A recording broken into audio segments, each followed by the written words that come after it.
We are going to go to our final session now before break. Neve, what's going to take us into the break? Okay, here we go. So we have a panel now exploring how and why advertising is becoming increasingly data-driven, from retail media to CTV and beyond.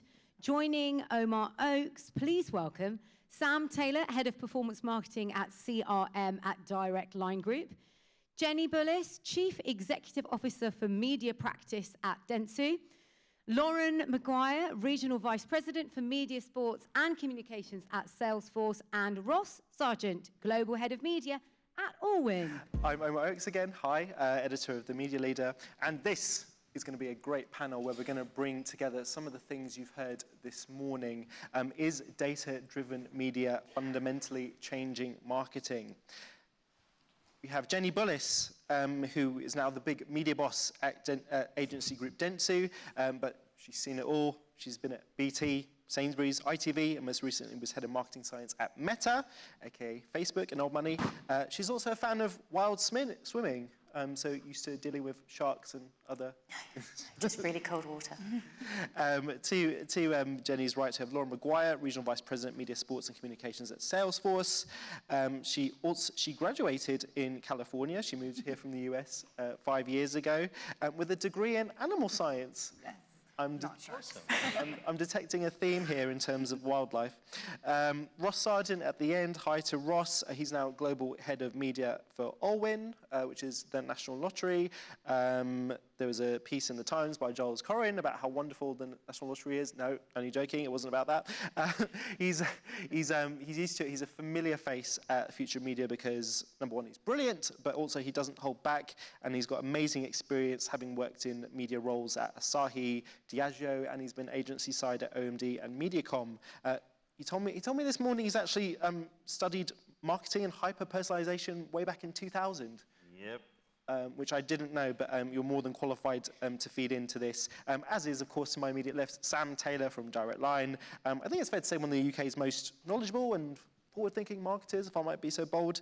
He's led a transformation at the insurance company, which involves implementing data-driven marketing capability to enable new opportunities throughout the funnel.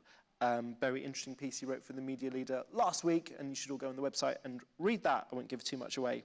So, we're going to get into the nitty-gritty now. Can we briefly provide the audience with a couple of examples of how data-driven media has fundamentally changed the business of marketing for you? Let me go to brand side people first. So, Sam.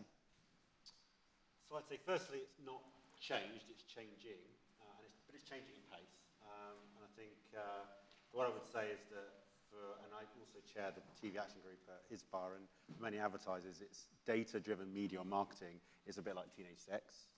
Many aren't actually doing it. Those that say they are aren't, and those that are doing it probably have a lot more to learn. And it's the same for all businesses, right? And I think, it's no different at Direct Line.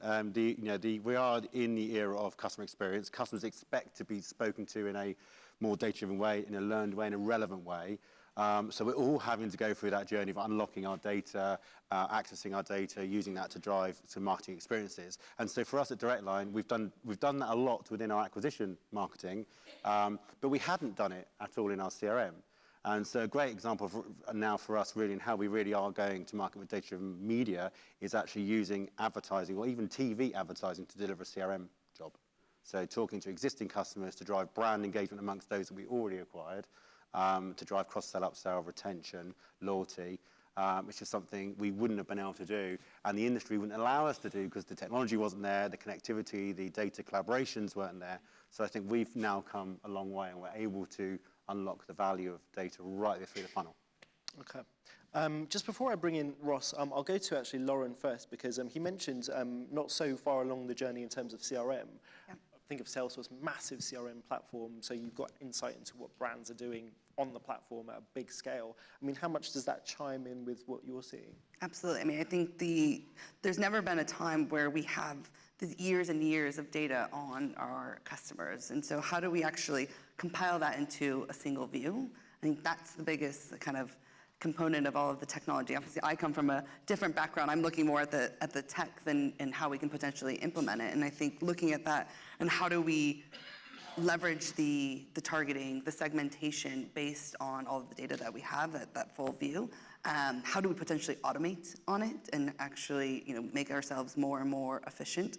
We talked about, the hyper-personalization. Okay, it was happening 24 years ago, but we're at another scale because we have 24 years of our customer. We have all that information that we know that they want.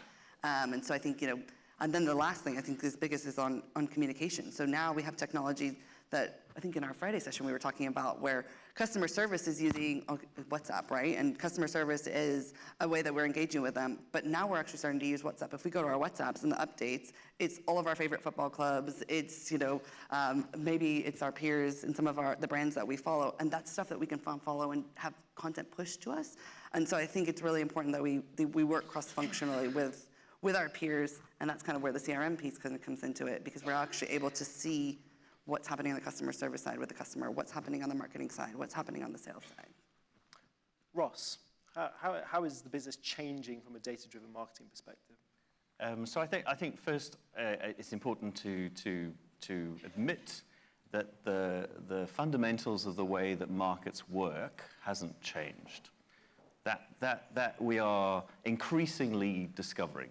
And there was a really, really great book from 1972 by Andrew Ehrenberg, which was made popular in 2010 by Byron Sharp in a condensed version in a book. And we've been learning the way people behave in markets.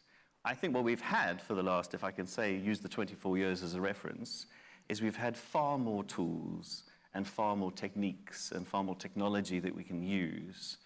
I think for a while, I think a lot of people might agree that we all got very excited with the tools that were available and used them to our best of our ability, in most cases to show that we were doing the right thing with the best intentions, but maybe we were using just the tools that were available to us. So, for example, simple last-click attribution took us on a 10-year journey of hell. And I think we're in a right stage at the moment where we're beginning to learn how these tools can effectively make us do what we should be doing much, much better. We should be getting to absolutely everybody. We shouldn't be targeting just fine people. But to get to everybody, these tools enable us, and this technology enables us to make sure that we're not just getting the average, but we're getting everybody in between at the same time. We should hopefully lead to more evolved conversations about which publishers, media owners you work with. Absolutely. Yeah. Jenny, what are your thoughts? So you're now agency side at Dentsu. You haven't been there that long, I think it's fair to say. What are you seeing and what are advertisers telling you? I think the advertisers are looking to find a way to access more of their data and actually utilize that data principally. They're still battling with the above the line versus below the line question.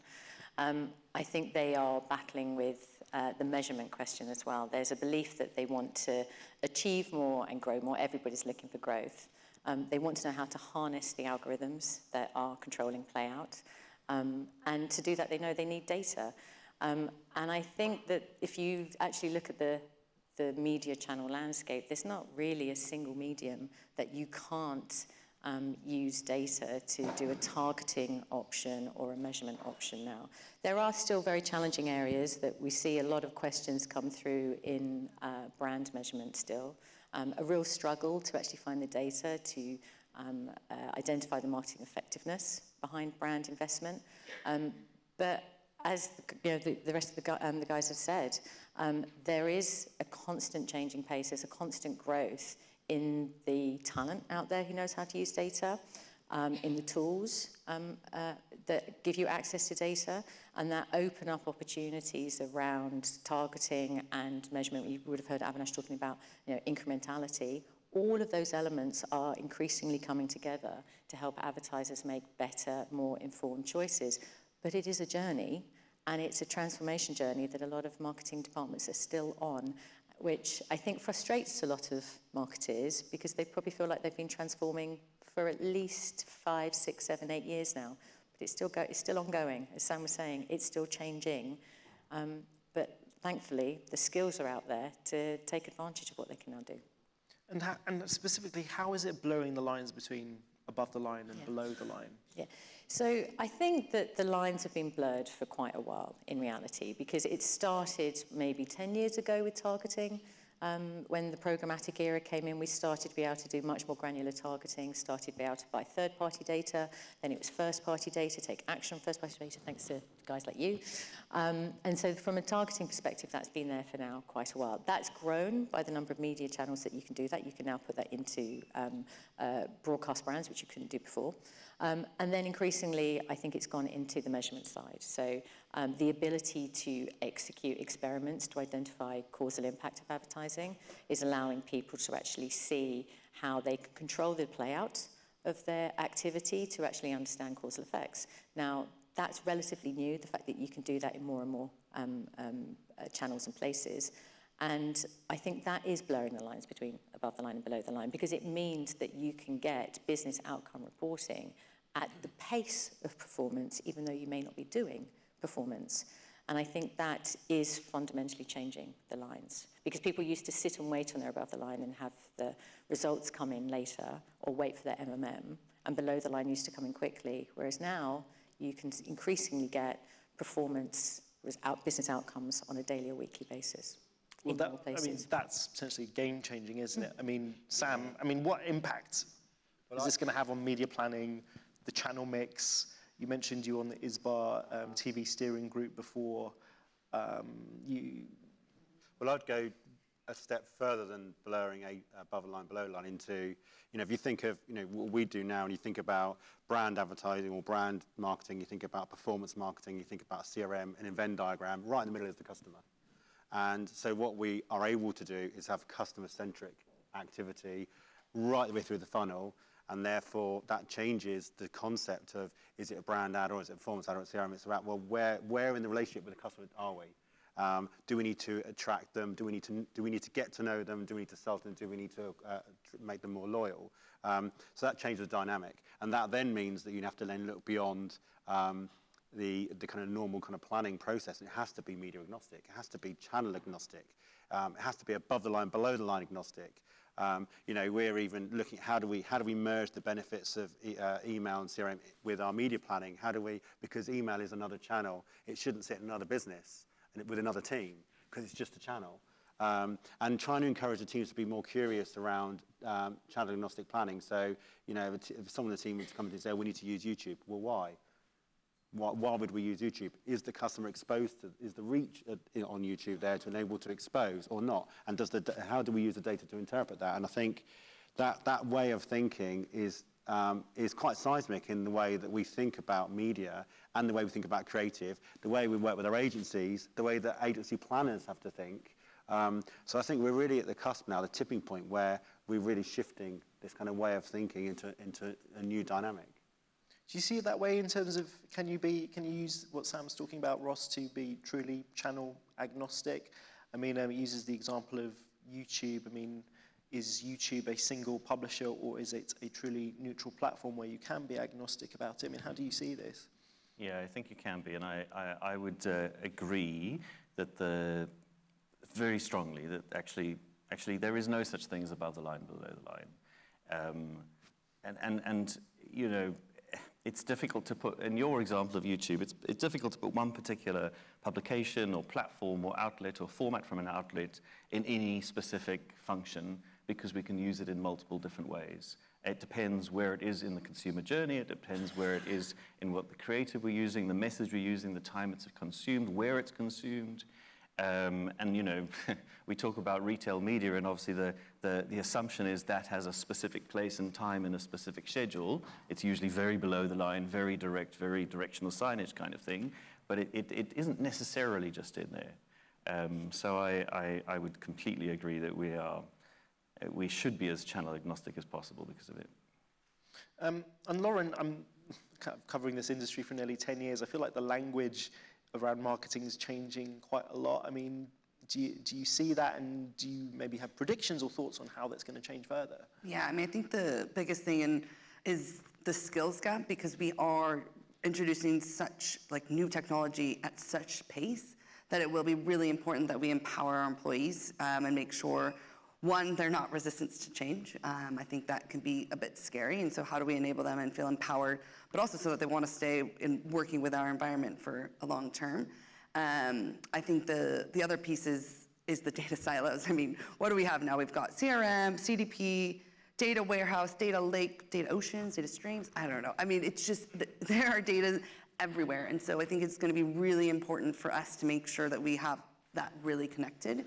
And I think the last piece, and it's everyone's favorite topic, is compliance. I mean, how do we... Is it? Sarcasm.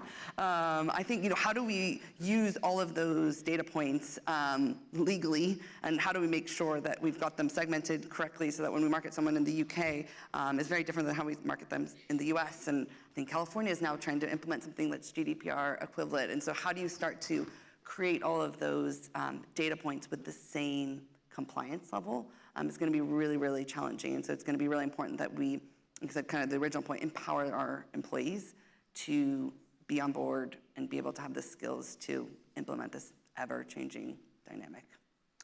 When you mentioned the C word, compliance, I saw a weary look. Your eyes flashed, Sam. I mean, a lot of these conferences, we talk about how important it is for marketers to have the ear of the CFO as well as the CEO. But what about the chief information officer? What about the person, the GDPR person?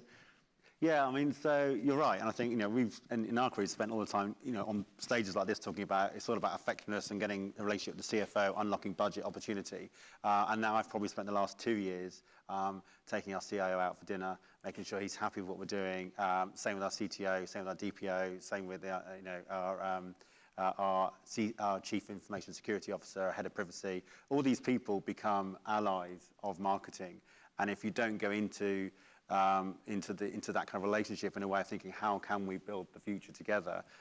You won't get there. And it's been a 2-year. So we're only just unlocking the power of data in our marketing now, right? It's taken me 2 years. All the heavy lifting's done. I would say that I've spent 2 years climbing the mountain. I can now see the view, not quite going down the other side. But we are doing stuff. But that's a hell of a journey. And for anyone that works in a tech company on the other side, must see that day in, day out with clients. But it's been a hell of a journey. So the compliance thing's interesting because as we start to move into more personalized, not hyper-personalization, because I don't really believe in hyper-personalization, but as we get more personalized, how do we manage things, certainly in financial services, approving communications, when you've got 4,500 versions of one message going out in different channels in real time, is a completely different challenge, right? And it challenges everything from what we know today on how we build creative for the future as well. So I think that's where it starts to get really interesting. Blimey. Glad I do this for a living. Now, I want to ask you about the big idea, the big creative idea, which I assume is still very important, but you haven't really mentioned it once. Do you think that creative ideas are going to, frankly, play second fiddle to how you select your media channels, how you optimize your channels? You just talked so much about using data well, new tools, and what impact is that going to have on advertising? Jenny, I'll come to you first. Creative is always important. It can never not be important. I mean, it doesn't matter what. As important? So I think you have to think about things as layers, right? So I can tell you from years of experience, there is no amount of money or targeting that compensates for a shit ad, right? That's just a fact. It doesn't. I mean, there's a number of industry sources out there. No one can really pinpoint the actual one, but typically the rule of thumb is that creative is 50% of campaign of performance, right? And certainly over the years, I see similar, right? I've seen more than that, I've seen less than that, but it starts with creative. Then there is creative play out. If it doesn't play out, if it doesn't fit for format, if it doesn't actually say the key things about your product, your message, your brand, whatever your actual comms strategy is, it won't work. It's as simple as that. And then, if the message can't be consumed, it doesn't really matter what your targeting is. So you have to have your creative working. That does not mean, I think, under any level, that you have to have the big creationist, as the creative leader, my friend Caitlin Ryan says, the creationist moment of where you launch a campaign and you just leave it, right? It's done, and then you back off. The evolutionist idea of creative being always evolving, that's really important because it allows you to be agile in the moment, in-flight optimization. I think the notion of in-flight optimization and course correction is actually really at the heart of data-driven media. But you do need creative to stand up to that. But you should always have a really good brand platform for your creative. You can't produce constant thousands of iterations of creative if you don't know what your creative lockup is, if what your brand platform is. You have to have that. So there is still critical steps in ensuring that your ad works. Cut through still matters. Communication, comprehension still matters.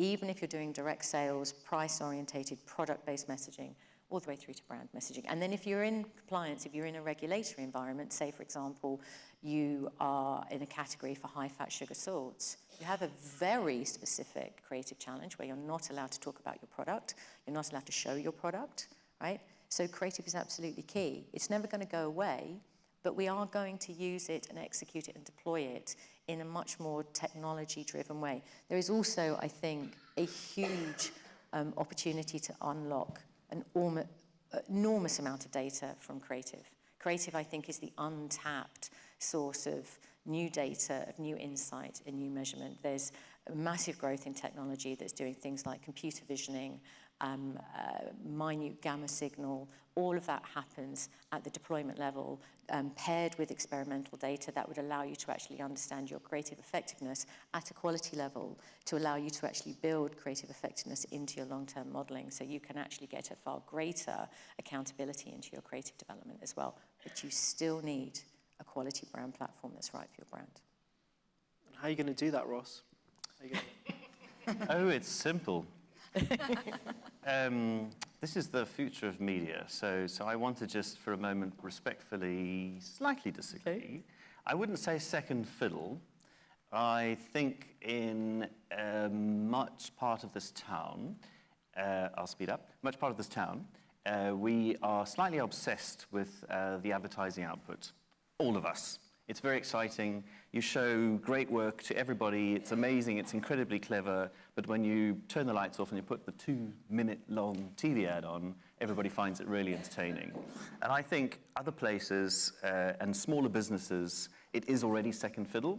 So smaller businesses buy the space, they find the space, they need the need, and they put the creative in, which is, by the way, how it started with newspapers right in the beginning, where ad agencies sold ads space and then also helped to create that. I think we don't have the world of TV ads going out every night anymore. I think we have more data informing us, which means not second fiddle. I know you're being contentious, but I think it's less waiting for this, which is an agreement to a certain point, less waiting for this great amount of fantasticness and leaving to everybody in this room to just put it on TV.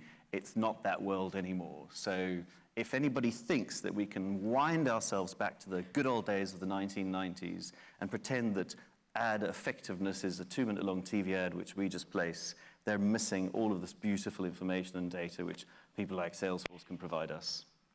So I would push even harder on that and say that I do agree to an extent that there is a second fiddle point here, which is creative and production becomes slave to media and comms planning, because you need to say the right thing at the right time, which is driven by the strategy. But I think the comms planning becomes slave to a super brand purpose idea that is not about creative idea or an ad idea. I think we're in a world now where ad wrapping or creative idea wrapping will go because it won't survive. Yeah. Celebrity endorsement in a world of personalization where you're delivering advertising across multiple channels in real time can't really survive, because I don't think how that model can work. But I do think you need a really strong, purposeful idea, because that idea is what then becomes the reason to bump into consumers on the journey, whether it be awareness, whether it be consideration preference, acquisition, or retention. I think that's what's changing it. So I think that we have to split the word creative into core kind of brand idea, which has to be even stronger than ever, to then creative delivery and advertising delivery and production, which is actually more enslaved to the media plan. Lauren, you're nodding, you get the final word. The only thing I was going to add is I think data will tell us where to hunt.